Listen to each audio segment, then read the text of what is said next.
Try ko lang ha, kung malinaw. Kasi minsan hindi malinaw. Yan. Okay. Nawala kasing ano ko, tripod. Naiwan ko sa sasakyan. Sa van, pero ngayon hindi. Babalik naman daw. So, yun. May sinabi ba? Ako, sino kasunod na speaker? May sinabi? Wala? Hindi mo yan na tayo. Wala. Kasi gusto namin umuwi. Baka matagal ka sa... Baka mas matagal ka pa sa unang speaker. Matagal talaga ako. 1.5 hour. Sabi niyo ba?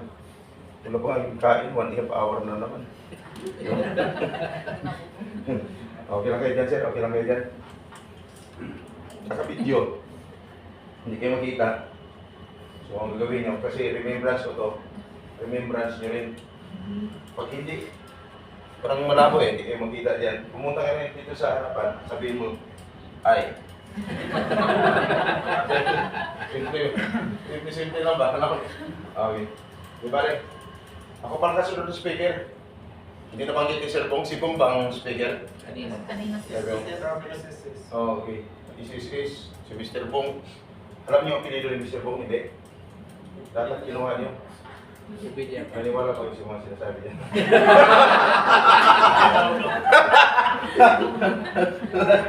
Tama, zero. Okay. Kasi dapat, kunin talaga para ng speaker, apelido. Tapos kunin mo pang number. Eh, siya nagsalita sa harapan, di ba? Dapat kunin yung number. Okay. Bagay. Ma'am, malamig. Dito ka ma'am, tabi ka sa akin.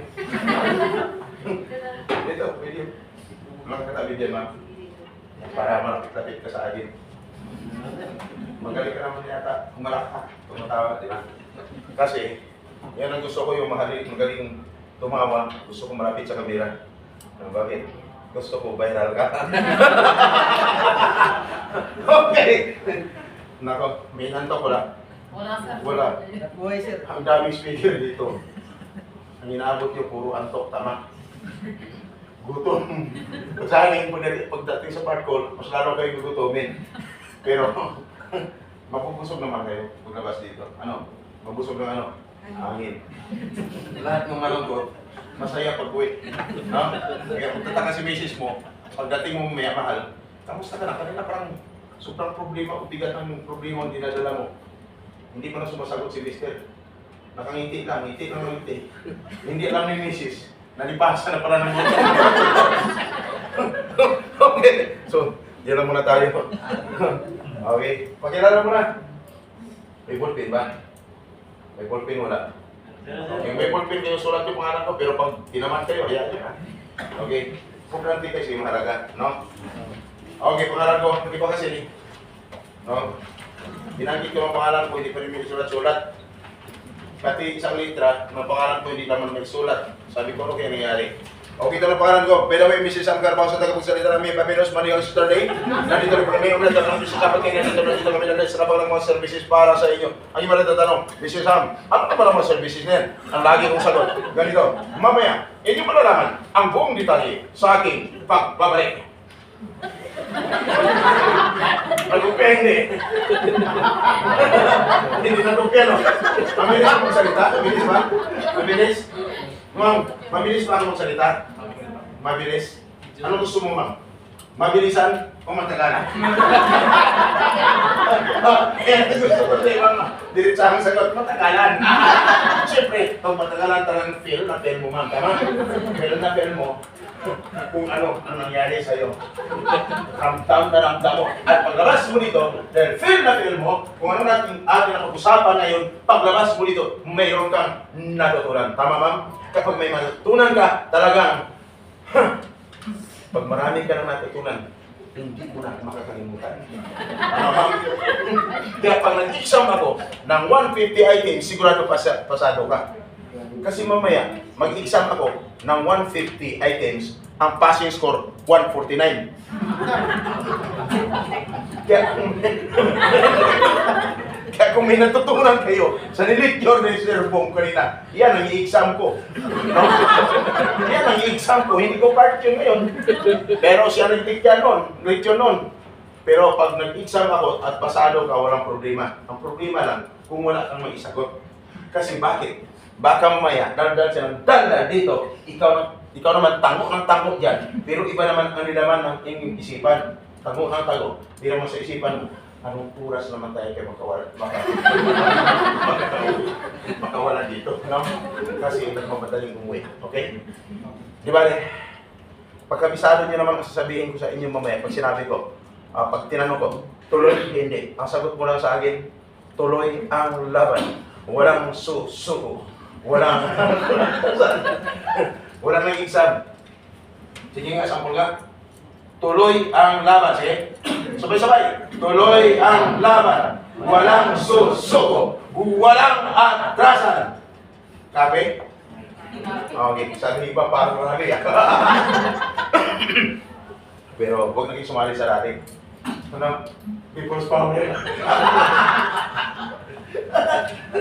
Bakit di alis? Walang trabaho sa Pilipinas? Wala na? Wala na.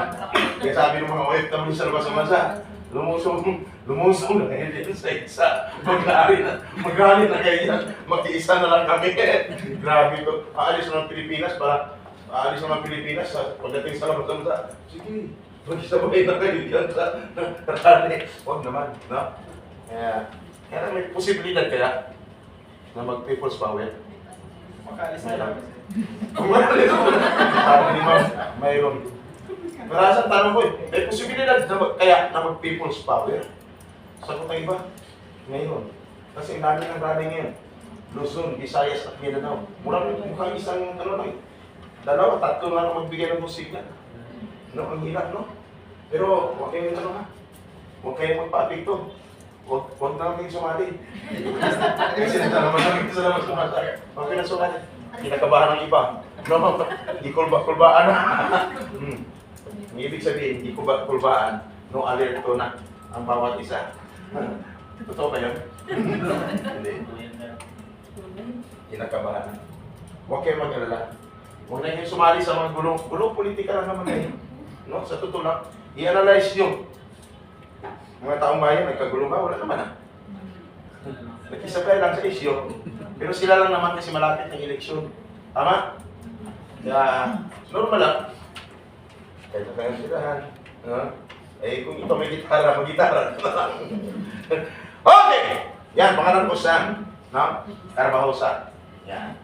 Sa probinsya, ang pangalan ko Samuel. Pag tinawag ako ng mother ko, Samuel, kahit medyo may naman man, pero iba pa rin natin. Samuel, sabi ko, paano kaya ito pagandalin? Pagdating ko ng Maynila, nakapag-isip ako, ginawa kong Sam. Siyempre. Para, kunting level up naman. Ayan ba? Kaya kung kayo, pagdating sa labas sa bansa, level up agad. No? Pero sa inyong mga Facebook account, no? Yung profile pic nyo, may fake. Yung profile pic nyo, huwag nyo manamang gawing aso, na talaga yun. Pupusa, bakit? Kasi in case of emergency, hindi mahirapan. Ang ahensya ng gobyerno, pamilya mo, pag nagkanap sa'yo. Bakit? Pag nahirapan, no? Ang tawag doon, missing. No? At large ka na, hindi ka na makikita. Huwag nyo na mahirapan. Dapat, baguhin mo man ang pangalan mo, baliktarin mo man, ganun pa rin yung profile pic mo para sigurado. So, mas maganda, huwag mo na baguhin lahat, no? Wala ka naman yata ang kinatakasan, di ba? Wala ka naman yata ang binitimang mo yan, tabuli sa Pilipinas, ginawa mo ng pira, malaking pira, no? Tapos sabihin, pag-abroad na rin, magbago ng buhay, na? Kaya, dapat ingat. O, yan. Sam Carvajosa. Bisyusan, ano bang part mo? Actually, yung part ni Mr. Bong is part ko. No? Yung part ko, hindi yung part. Siya accredited facilitator ng UWA, authorized signatory ng PIDOS. Ako ganun din. Kaya pagdating sa part ko, iba ko ito. Ang part ko is welfare assistance just in case of emergency. Kaya dapat, habang nandiyan ka, ihanda mo ang sarili mo.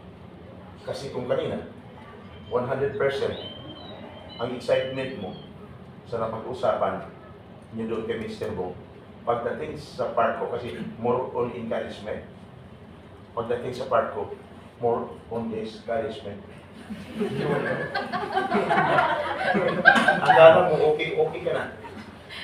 Pagkatapos, pagdating dito, yun, sa part ko, wala pala eh. Kaya lumabas na, tatawag na. Sir, ito na siya.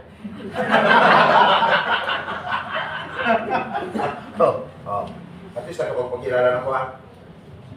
Tandaan nyo, once na labas-pasok ka, hindi ka na ito papaalam. Normal lang, masisita ka na. No? Nagtit ako pagdating sa Diyos. Okay? Napakalagang Diyos. Sinabi kanina, panibagong hamon, pagsubok, pagdating sa labas ng bansa ang kakarapin mo, dapat ihanda mo ang sarili mo. Bakit? Iba ang batas dito. Iba ang batas doon. Ulitin ko. Iba ang batas. Iba ang batas doon. Nagkakamali ka, hindi ka absurdo. No? Ignorancia lidis. Niminim. Ismusan. No? Ano ibig sabihin? Ignorance of the law excuses no. Ignorance of the law excuses no one. Kaya walang isinti pagdating sa batas.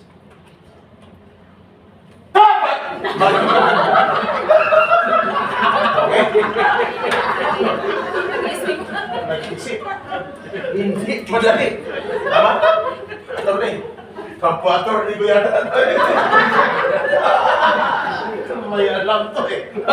Sabi ng isang senador at congressman sa akin, alam mo pala yan, bakit? Hindi po ikaw pag congressman ka, ikaw may alam sa batas. I know the law. Oh. Tama sir? Kaya dapat, lahat kayo, alam niyo rin. Simple lang! Paglabas mo dito mamaya, mayroon ka na natutunang batas sa pamagitan ko. Paglabas mo dito, pili mo, abogado ka. Yung siya lang nakaalam noon, kami lang dalawa noon.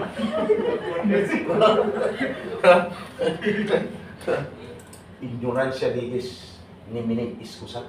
Kami lang dalawa nakaalam doon. Pero at least may alam na kayo, inot nyo. Ha? Ignorance of the law excuses no one. O, di ba? Kaya pag may magluko-luko dyan sa'yo, no? Ayos ka, sabihin mo wala kang nilabag ha. Yung pagtingin mo lang sa akin ang masama. Malicious looking, di ba? Okay, grabe, no? Lupit siya, no? Okay. Ngayon, ganito. Kaya ako nandito. Kamusta ang excitement? Okay naman? Thank you, sir. 100% naman kay Mr. Bong. Mamaya, dito, sana hindi mabawasan yung excitement mo. Kasi tuwing tanong ko at may nangyari sa'yo, magbawas ako ng 20% doon sa excitement mo na 100%. Pag nagbawas ako ng 20%, so 100 o 80% ang natira.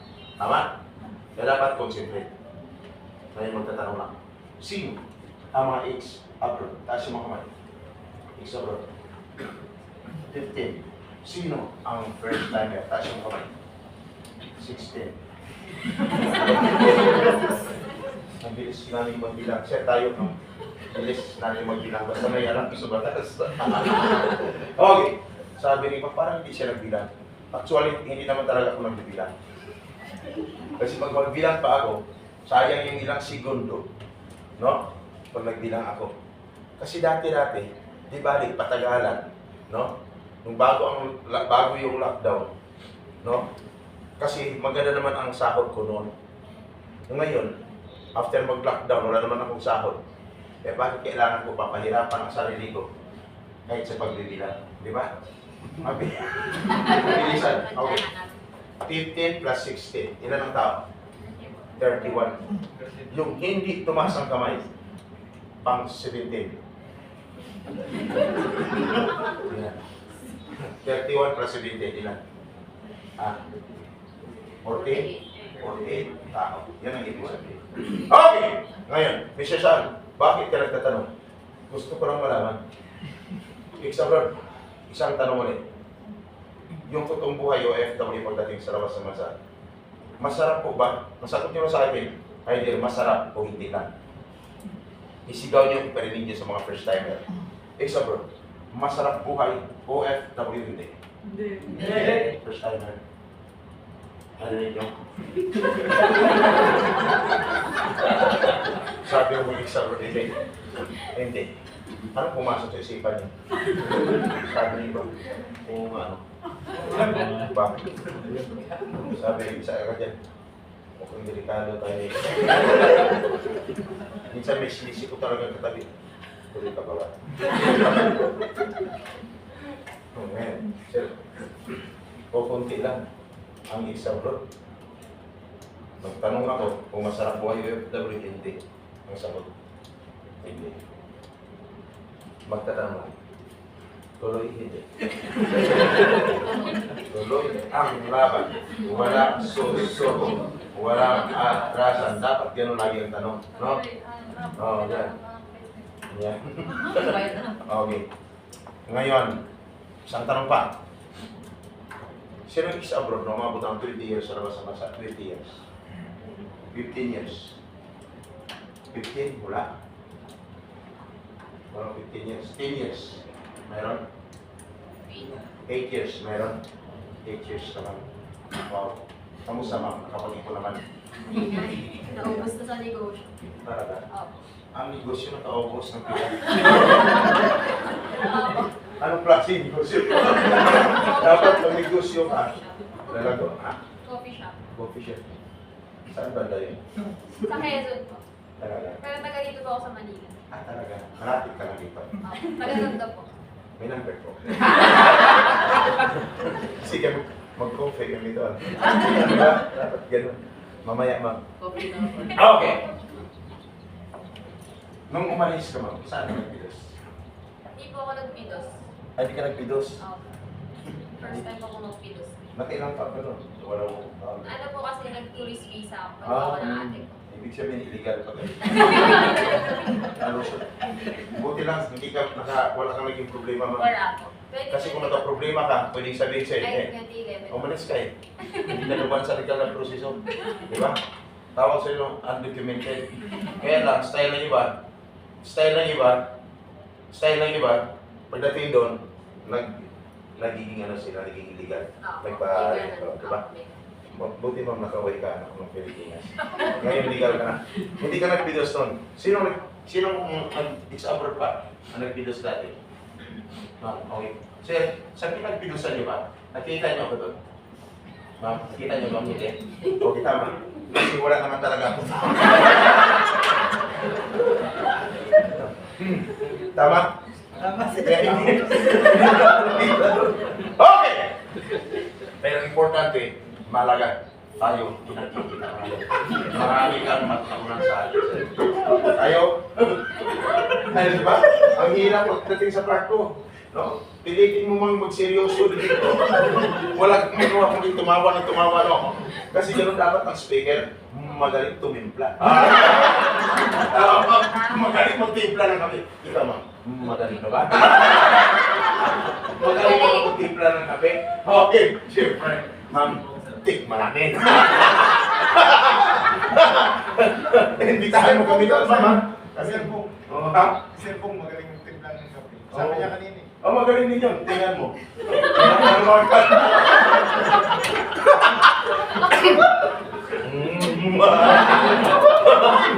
Hindi, may sakit yun. Ako na paggamot mo.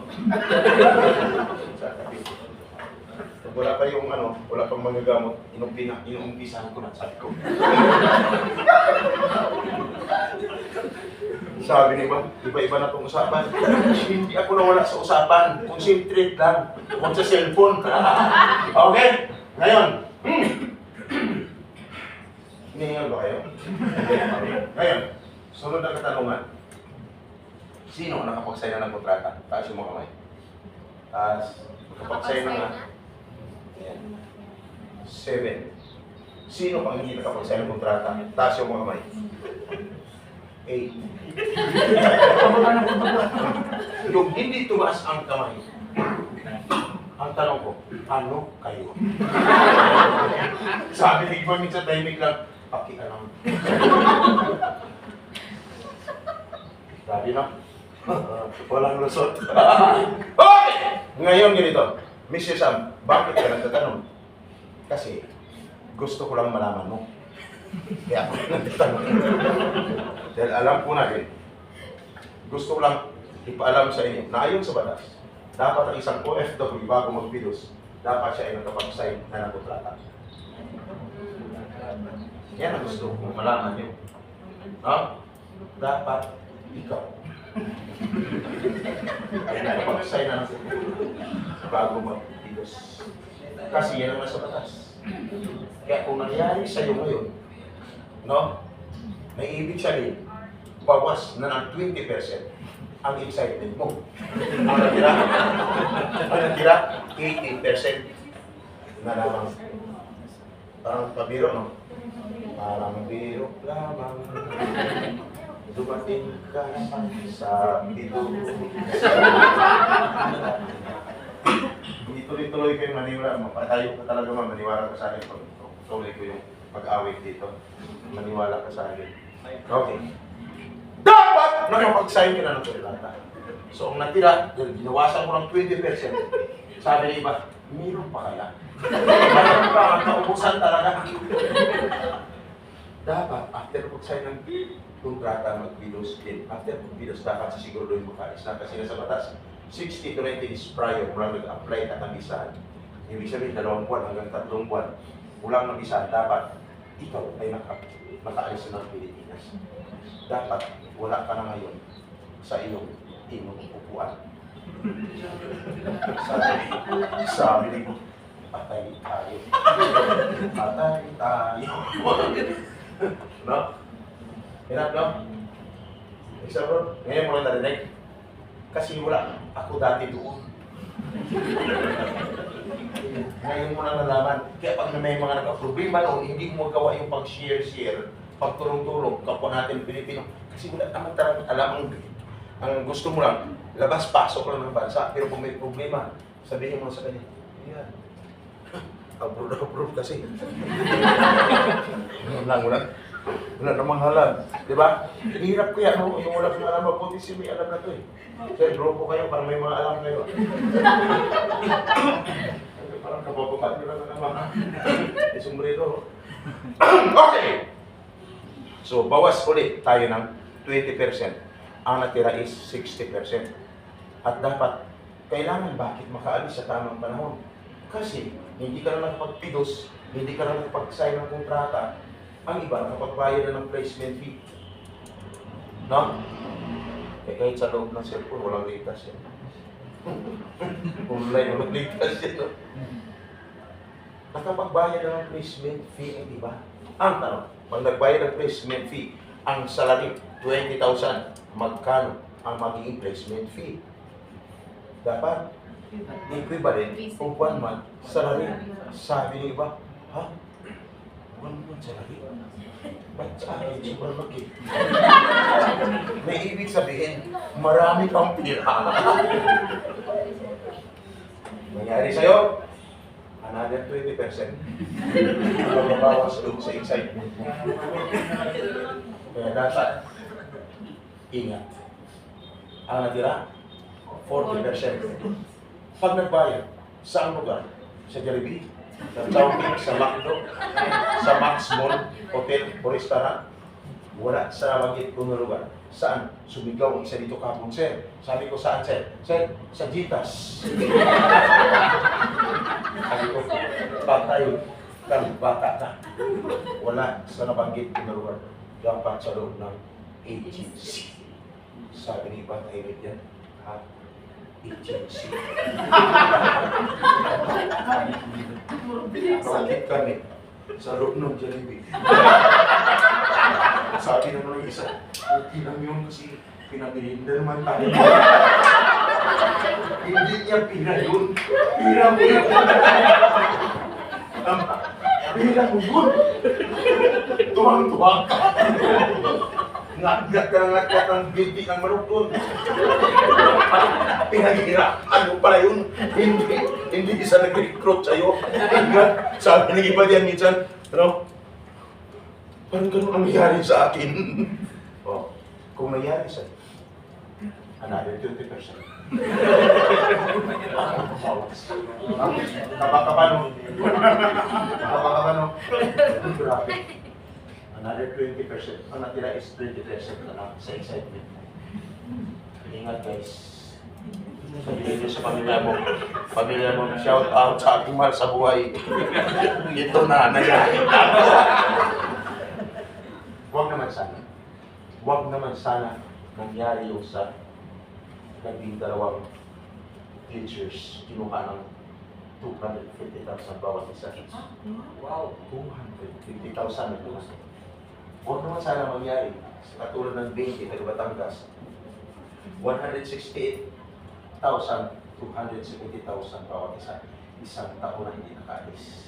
Sabi ko, sige, hintayin nyo lang.